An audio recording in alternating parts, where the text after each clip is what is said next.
I'm doing something a little bit different this week.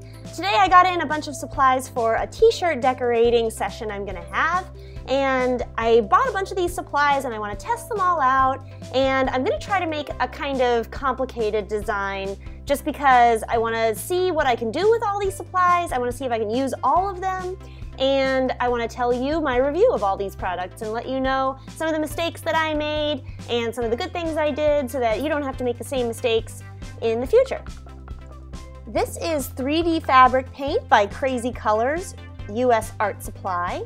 There are 30 colors in this pack here, and I used a few of them. I'd recommend that you only paint thin layers of this stuff. Don't just squirt it straight out of the tube like I did. You'll see why. It takes a really long time to dry.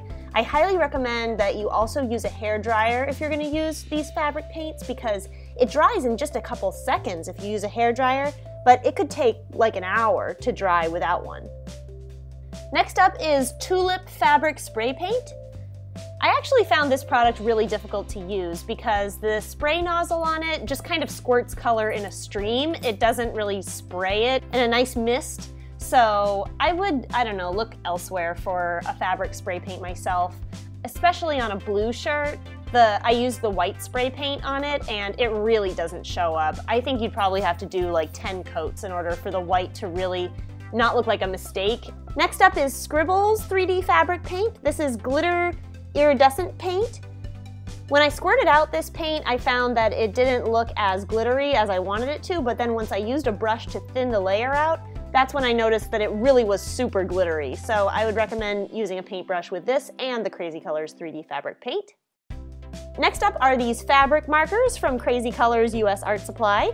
So these were really great. I would recommend painting thin layers of the 3D paint, and then once that dries, use a marker over top of that surface. It's really easy to draw on that surface. But this product was really great. The color showed up really well. I was doing this on a blue shirt, and on a white shirt I'm sure that it'd be super bright.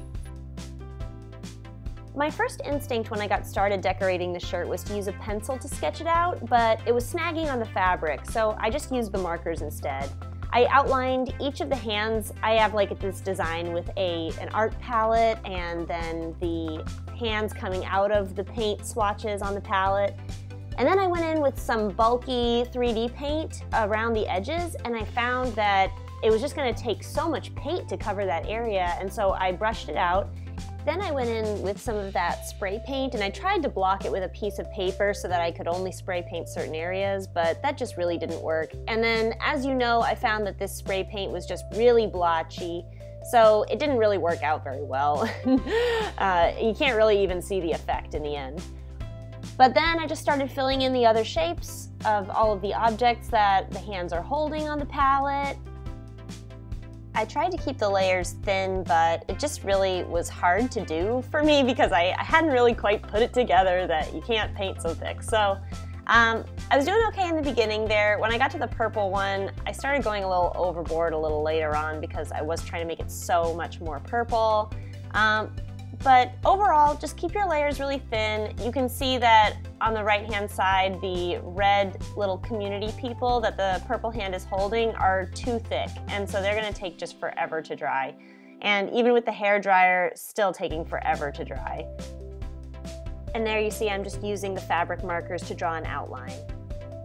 I spent a lot of time trying to pick up paint from those areas I had gone too thick with, because they just were looking really messy, and so keep your layers thin.